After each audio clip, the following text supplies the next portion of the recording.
My name is Max Page, president of the Massachusetts Teachers Association. I'm actually here with our vice president, Deb McCarthy. It may seem a little odd what you're seeing here. We're at the High Plains Elementary School in Andover, where we are hoping that the Andover Education Association will have reached a fair contract after a 3-day strike.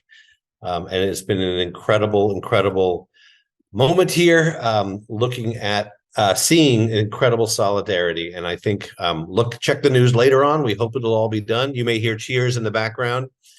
So sorry for the unofficial background here, but this is a really important moment. And I think the wins here will reverberate across the entire state. So keep posted on that. But we're here to talk about Retirement Plus and the legislative action around that and to get you further involved. It's really great to have. We're almost at 1,000 people, which shows how important this issue is. And I just wanted to also say I'm really pleased to have MTA, AFT, BTU all together. That represents about 95% of all educators in our public schools in the Commonwealth. And I'm really thrilled that we are doing this work in solidarity together.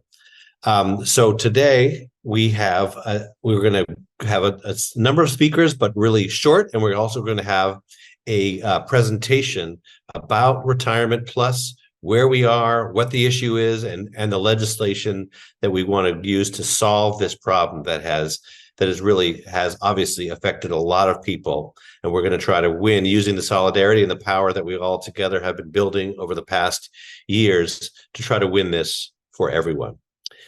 So in a second, I will turn it over to my sister in this work, Jessica Tang, the president of the Boston Teachers Union, and then we'll have some other speakers from BTU and MTA, and a PowerPoint presentation. We'll go into some detail, and then we really want to be sure everyone stays right through to the last part where we start to take action and really start to put pressure on the legislature. We have this next 6 or 7 months before the end of the legislative session to win passage of one or more of these bills.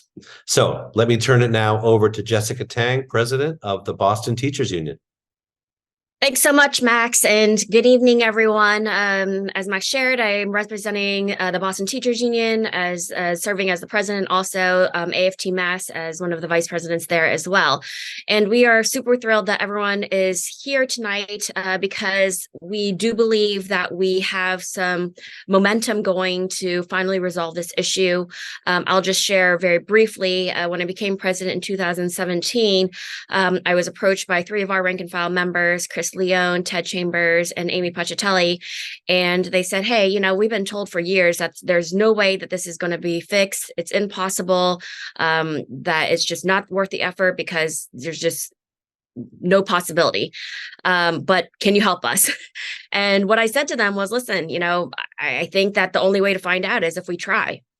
And so at the Boston Teachers Union, we formed an R Plus committee, and others have become really active and involved as well, like Lee Franti and many other members. And so they have been leading definitely the rank and file push on this and really driving a lot of the organizing work. But in the meantime, we've also been coming up with a lot of legislative fixes to the issue. And so with the help of AFT Mass, we filed legislation. That's House Bill 2483 and Senate Bill 1707, which are the bills we're going to be discussing tonight. And then also Rep. Peisch has a bill 2630, which would also fix the problem as well. And we have been meeting with legislators, have met with a number of leaders in both the House and the Senate, and are optimistic that the Peisch bill, at least 2630, which Consalvo and Miranda, who filed our bill, are also in support of, and so are we, will hopefully be reported out favorably, but obviously nothing is done until it's done. And so we have to keep up our advocacy and momentum on the issue. So we're going to share more about the action steps that we can take tonight. So please, as Max shared, do stay on for those next action steps. But I did want to introduce Ted Chambers, who was our summer organizing union leader working on this issue over the summer as part of our SOULS program, we call it, but has also been a major rank and file organizer and co-chair of our Plus committee here at the BTU, and working with AFT Mass and of course MTA as well, because we know that when we fight together, we're stronger and better.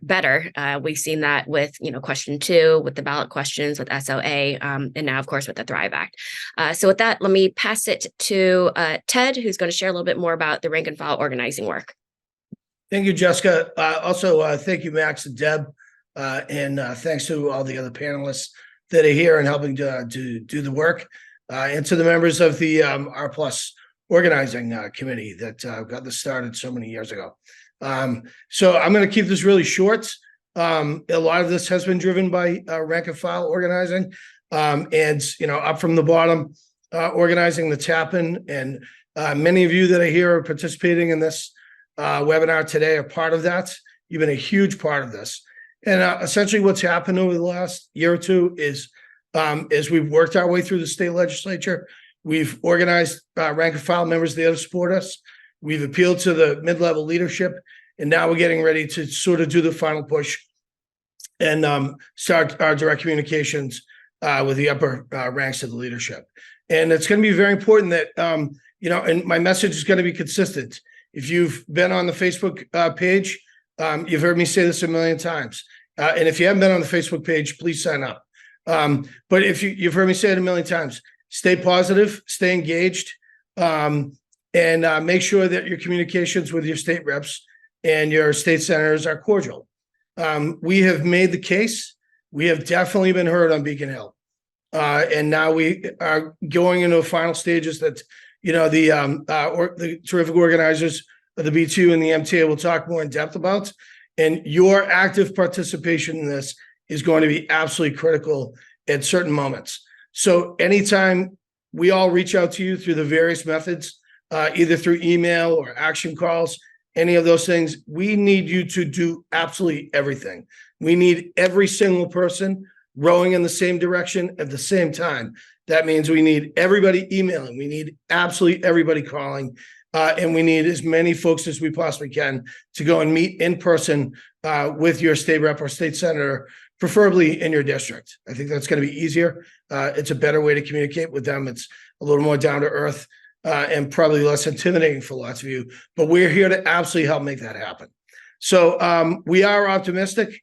I'm gonna stop there and thank everybody again for coming. Again, be engaged, be optimistic, be cordial, and let's all work together to get this done during this session. Thanks, Ted. That's great. Really appreciate it. And now let me turn it to an MTA member activist on this issue, Kyle Jacoby, who is the president of the Wellesley Educators Association, and give a lot of credit to Kyle to listening to his members and channeling their concerns and really outrage about not having had a chance to be in this program. So Kyle, take it away and talk about what's been going on the MTA member activism side. Thank you so much, Max. And thank you everybody for hosting this panel. I think Ted said it absolutely beautifully, and MTA has been so supportive and responsive.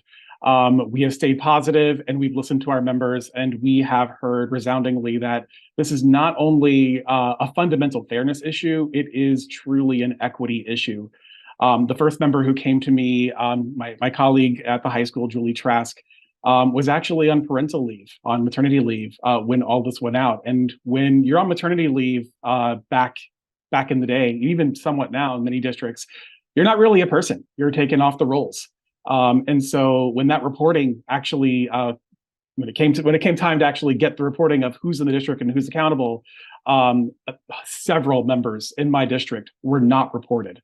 And so they missed the entire sign-up period altogether. And that absolutely disproportionately affects women. It absolutely disproportionately affects our ESPs. It absolutely disproportionately affects everybody who was not in the right place at the right time. And a huge credit to our MTA legal support, who over and over and over again tried to approach the people with the levers of power to try and use every tool in their toolbox. And we have been met with kind of mild success. But again, we stay positive, we stay optimistic, and we charge forward. And so tonight, we again ask you all to please do everything in your power to let the legislature know exactly how you feel. Thank you. It is a program that was created 23 years ago by the legislature that provided a period of enrollment for folks to join, pay in a flat rate of 11%, and after working 30 years, regardless of age, with a minimum of 20 years within either the Boston Teacher Retirement System or the MTRS, they'd be eligible to receive an additional retirement enhancement beyond what they'd otherwise receive. And if you look at the chart that the MTRS provides on their website, you can see essentially in the purple zone what this enhancement really provides. If you have 30 years in and you're 62 years of age, without Retirement Plus, you get 66% of your average salary for the last few years. If you are in Retirement Plus, you get 78%. If you look to the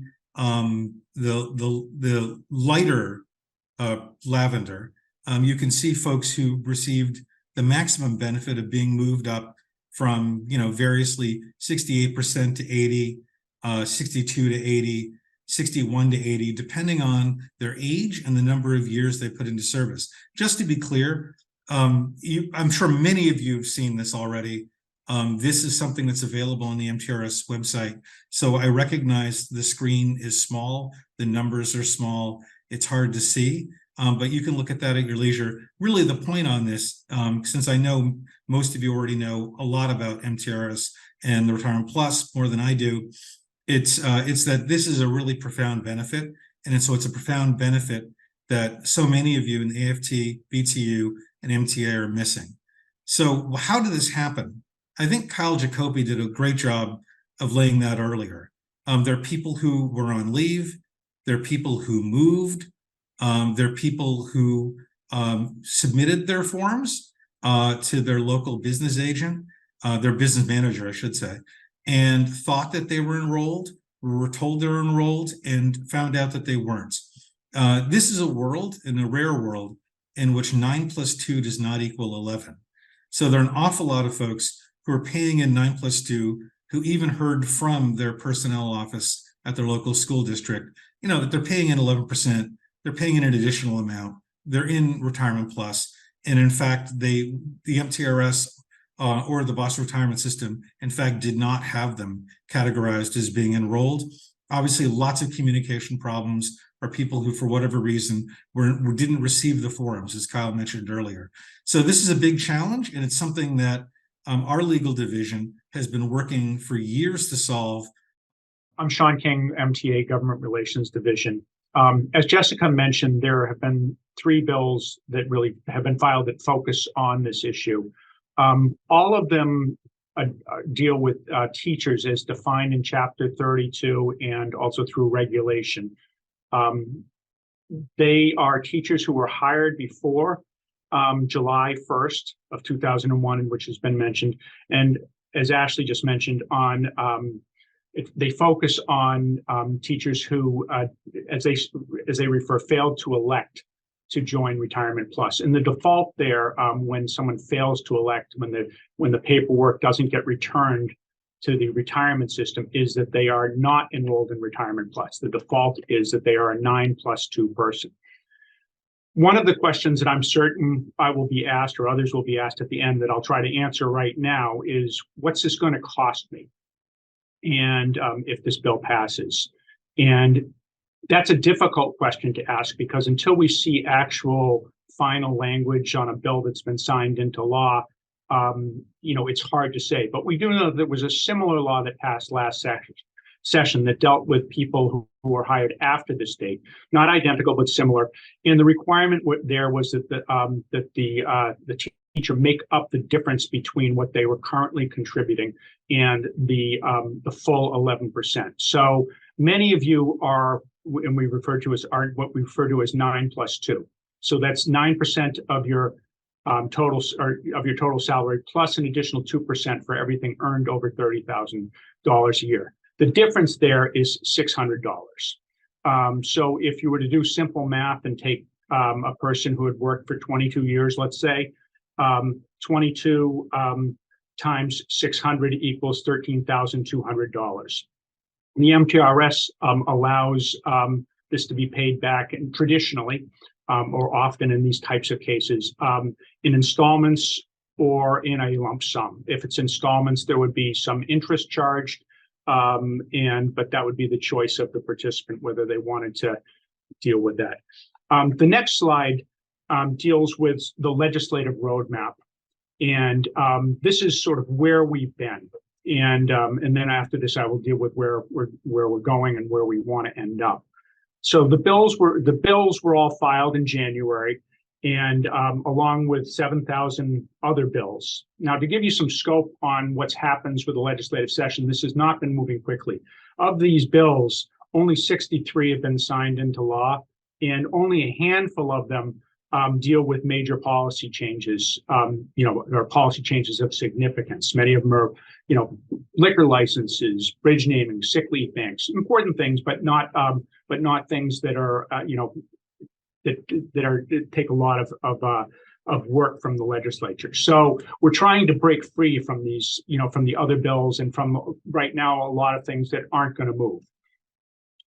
The bill in January was referred to or rather in February was referred to the Joint Committee on Public Service. We had a great hearing in June. Many union leaders testified, and a lot of impacted members shared really powerful stories.